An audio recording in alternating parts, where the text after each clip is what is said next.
This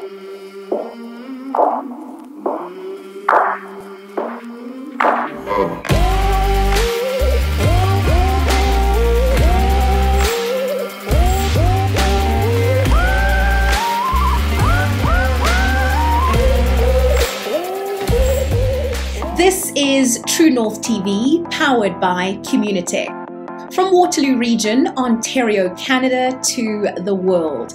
The conversations you need and want to hear from interesting people on topics at the intersection of technology and humanity. Tech for good. Let's get started. Thanks, Talia. Hello, and welcome to another episode of TrueNorthTV. I'm Ian Klugman, and I'm your host. Fake news. How many times have we heard that term over the past 5 years? How many times have we wondered what's real, what's fake, and who to believe? And how damaging has all this been to our civil discourse, let alone democracy itself? Our guest today has been working at the front lines of this crucial issue for several years now. Her name, Harleen Kaur. And in 2017, she co-founded Ground News right here in Waterloo Region. Ground News is a news comparison site that enables readers to quickly and easily see how a news story is being covered in real time, based on political bias of the news sources, their geopolitical location, and even how the story evolves and changes over time. Previously, she was the founder and CEO of UCIC, an app that lets users obtain on-demand, real-time videos and photos from news events as they unfold around the world. Harleen is a former NASA engineer who worked primarily on satellites and on NASA's New Horizons project. She was also the first female and youngest ever vice president for Rolls-Royce. She has an MBA in entrepreneurship from INSEAD, which is one of Europe's top business schools, and an MSc in space engineering. Harleen Kaur, welcome to TrueNorthTV. Thanks for having me.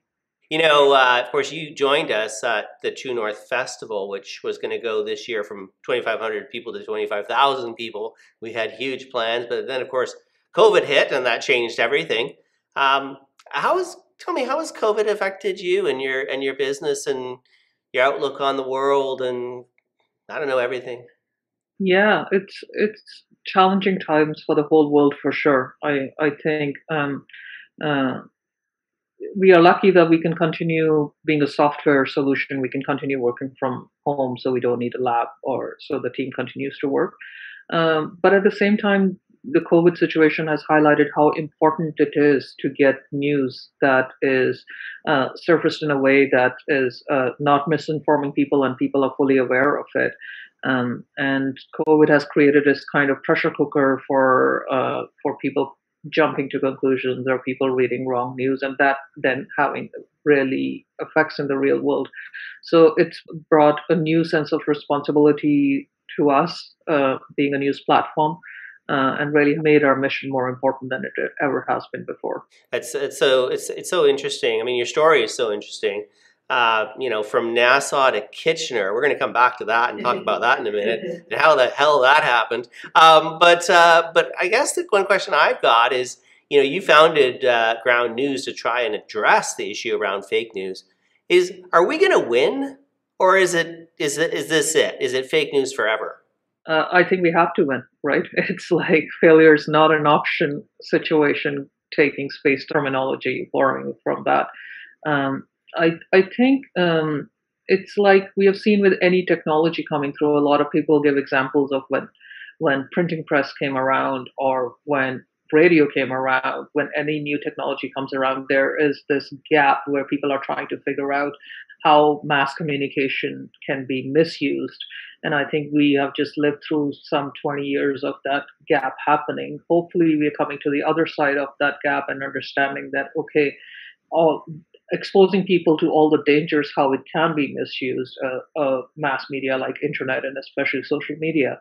And the solution has to be for us to be more aware and have tools, Ground News, like Ground News, to be able to help people understand and come out of this victorious, because our future kind of depends on it. So Palantir was announced today that the Canadian pension plan invested $230 million or something into them.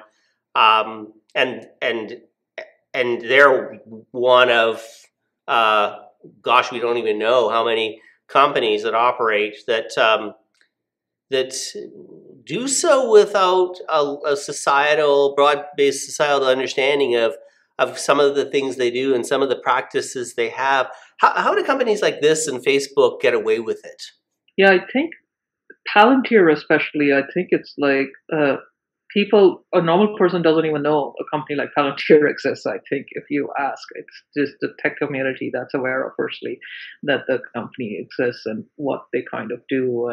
And even within the tech community, I think it's hard to find any much information about them. So yeah, I think they get away with by just labeling themselves as a data company, as an insights company, as opposed to people questioning, okay, so what kind of data, what kind of insights? The Canadian pension plan thing is interesting. I always think about it. It's like normal people like us or me investing in something, their pension, and then these companies in the pension plan investing in companies that are actually driving these people out of jobs, which is like a very vicious cycle. And people don't even realize like my pension might be used to be able to drive me out of the job because it's like more artificial intelligence or more autonomous jobs being created, and then yeah, it's a very interesting question, especially in investing. Like, what should these pension plans be investing in? Do you think there's a shift? Because I mean, I think that the Valley was largely created by deviants. People went there to experiment with sex and drugs and they don't really respect. That was in the '60s, for the record. I don't know what they do now, but there is a long history of libertarianism, of not respecting or following rules and the law. I mean, look at companies like Uber, right? We're going to fly in the face of an entire industry and ignore regulatory frameworks that exist around the world, and people. There seems to be this kind of bad behavior in the tech industry, largely the Valley, but elsewhere as well. And for so long, the tech industry was glorified. If you talk to people who had front row seats of the tech industry in the '60s, '70s, and into the '80s, and even the '90s, it was. It was it was going to be the age of the leisure society, and we were all going to have much better lives, and we romanticized technology. And the last number of years, it seems like there's a reckoning that's occurring. We talked a lot about this as part of True North Festival, where you were part of that. Is there a reckoning? I mean, can Tristan be forgiven? Yeah, I think there is a reckoning. I think it's like coming in forefront of people's minds that tech is so prevalent and is part of people's day-to-day life, and we've been too trusting of it. I think letting tech all around us and questioning the motives of these companies, what are they doing? Again, yeah, Facebook is very, very interesting one. Which is, Facebook knows who I am, everything about me, not just on Facebook, WhatsApp, every single personal message that I send to my family and friends, and what I taught. So it's such a big data play. What do you do with that data? And then they have every demographic covered with like Instagram, and it's like, when I think about WhatsApp is not monetized.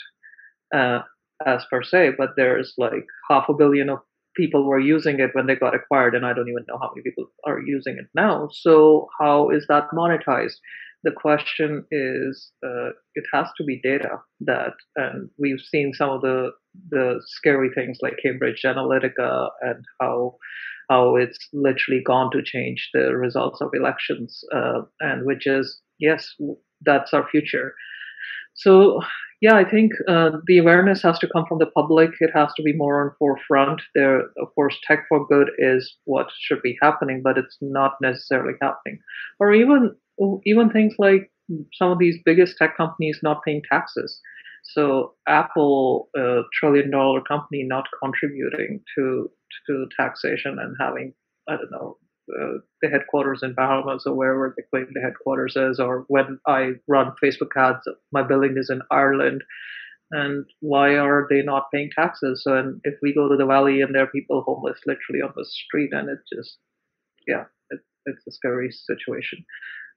Yeah, I think if people are not asking this today, they should be asking themselves what's going on. Yeah, I mean, there's almost two valleys. I mean, there's Palo Alto, and then there's East Palo Alto that people are largely unaware of, which is a major ghetto in the valley. Tell me a bit about content bubbles and what you know from the work you've been doing and with Ground News. What are they and how do they work and why are they so addictive? Yeah, I think it's one of the scariest things that tech has produced is content bubbles. So us as human beings, we want to be surrounded by people who kind of agree with us because it's the most comfortable thing. We like reading things that we kind of agree with because we are like, this is comfortable. And it's very, very uncomfortable to be challenged with a viewpoint that's not your own. I started using this phrase recently, saying that we've all become intellectually fragile. That as soon as my thoughts or ideologies are questioned, it's very uncomfortable. And I think filter bubbles have always existed, but social media especially is making, or even some of the news platforms are making it very, very dangerous because when your KPI is keeping somebody in the app or platform as long as possible, because then I can intermittently serve you ads and make money off it, then of course I'm going to keep showing you things that you like to read and that you agree with. Why would I show something to you that has the possibility that I'm going to close this app or close this platform and go read something else? So yes, let me keep showing you the rabbit hole that you just started going down on. So it's a scary place. But what we have realized in Ground and what our mission has been to show the opposing points of view, putting it right there. So giving away a bit of my ideology, I would never go and open something like Breitbart personally because I would find it very uncomfortable and to the point that, but having the same story available from Breitbart's perspective right there without me having to do any work has, I think people find it compelling enough to just scroll and see, okay, I wonder what Breitbart had to say about this article and let me challenge myself and just read that quickly. Because if you read that article, then if you run across somebody in real life who has read that and is coming from that point of view, at least you can have that conversation with them. Otherwise, it's very easy to shy away from it and say, okay, no, I can't do that. I don't even understand where you're coming from. You are either stupid or an idiot because I've been reading a totally different set of facts with you. Tell us a bit about the journey from Nassau to Kitchener. What happened? Did you take the wrong bus, or what led you to this? And Ground News, why is this your life's work? Sure. Well, there were lots of stops along the way from Nassau to Kitchener, around the world, basically. But yeah, long story short, I think being an engineer and being a space engineer, one thing that you believe in is a bigger mission than just making money. And I think, again, making people informed and providing people news is as big a mission as sending someone to space is. So I feel that parallel between news and space very much so, and especially because it's such a big problem right now. For me, it was, I think, like most entrepreneurs, you start solving a problem for yourself and ending up developing a product, and you're like, okay, yeah, this can be used by other people. So what I was doing to read news was opening 50 different tabs and trying to compare it myself and say, oh, I wonder why this piece of news is written like this by New York Times and why this by Fox News or in Canada as well. Now there's different perspectives emerging. So let me spend time and read that news. So I thought the tech has to be the answer. Why are we in a position, again, borrowing from my space background, why in a position that we can send someone to, we can send the spacecraft to Mars, but we can't deliver news that somebody can open and rely upon and say, yeah, this is really happening. So it is a problem which is like in 2020 shouldn't be happening, and it's bigger than it ever has been before. So I just wanted to be a part of the solution for sure. But you're not taking a fact-checking approach to the way that you're building out ground news model. Yes, very much so. So that was it's a very interesting question, Ian, because we did have a debate a lot internally that should we say this piece of news is true or false, and we decided to stay away from that. And the reason we decided to stay away from that is, I think as soon as you start putting labels on something, this is a check mark or a cross, you are going to alienate some people who don't agree with you and say, okay, see, your bias is clear. You said this is not true. So we didn't want to alienate people and say that, hey, we are not going to pass judgment. We are just a tech platform. We are only going to present information that's already been written. We are actually not even going to produce any content. We are just going to show you the different perspective. And we want you as a reader to use your common sense and arrive at that conclusion rather than us passing judgment. And I think that's a approach has been very successful. So our readers range from very different profiles from and very different bias profiles as well, all the way from very right wing to very left wing and everybody in the middle. So we think we are doing something right, that where we can rise above our own bias and then just serve a product which can be used by a variety of people that they think that they are getting value added by using Ground. So you run a company called Ground News. How much news do you consume on a daily basis? A lot, a lot. I think it's sometimes it's great, but sometimes like we'll start seeing a more bleaker place when you consume so much news. So we all need good news from time to time to say, yeah, this is not all doom and gloom. There's got to be good things happening, and there are good things happening in the world. So it's yeah. So as we look at the world right now, December 2020,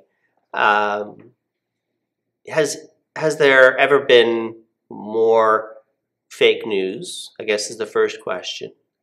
And the second question is, how much of this fake news has contributed to the great divide, the great rift that exists between Americans, between really citizens around the world, and can it be healed? Is there a way that we can come back together? Fake news, quote unquote, has always existed, but I think it's propagating more faster than ever before. There's been studies like fake news travels 6 times faster than real news does, which is a very, very scary prospect if you think about it. Like before an article is corrected, it's been shared 200,000 times, and you're like, the damage is done.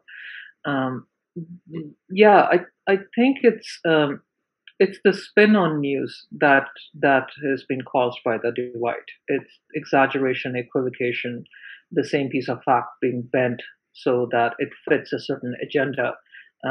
So you take even something like COVID. How can COVID be politicized? But it has been. Who's wearing masks versus who's not wearing masks? It depends on their political ideology.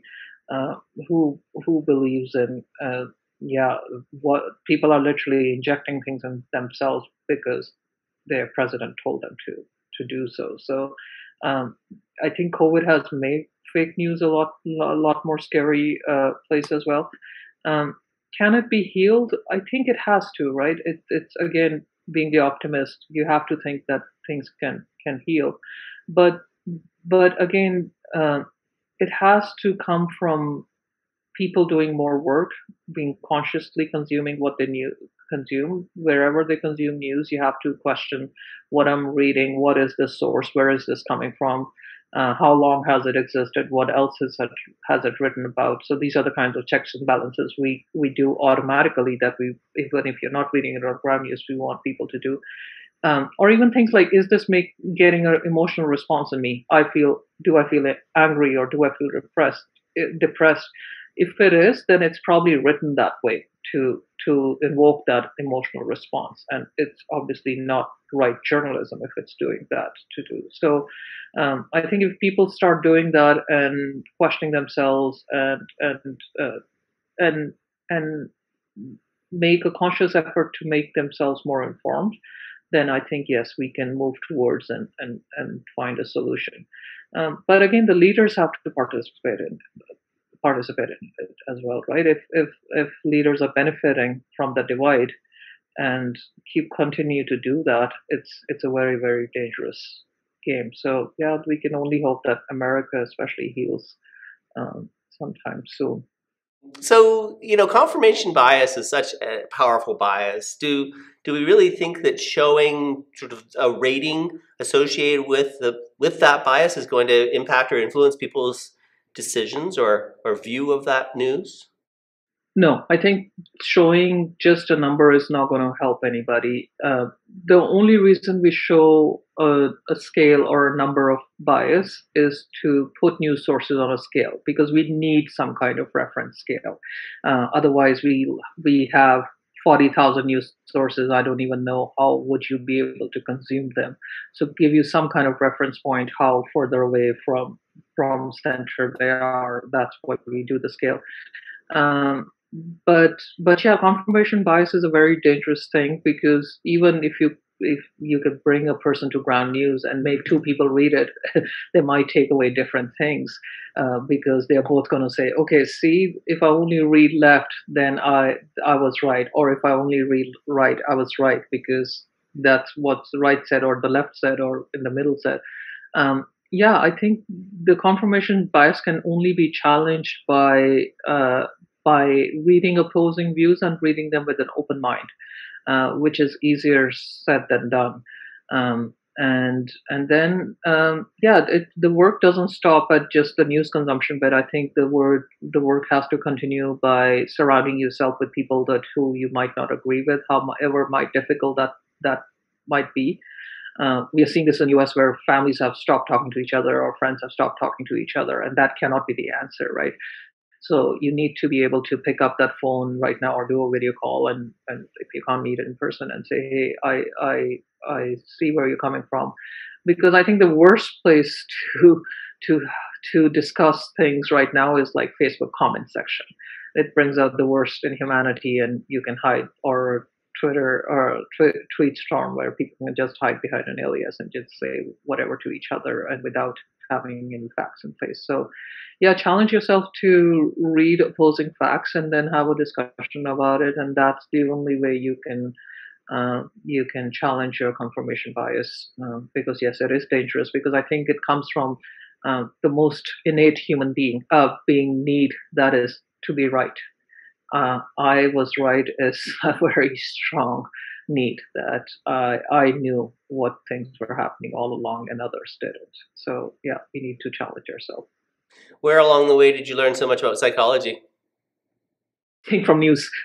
It's very, very. I knew nothing about it, and observing reader behavior is very, very fascinating. Even as simple as, why do people read news?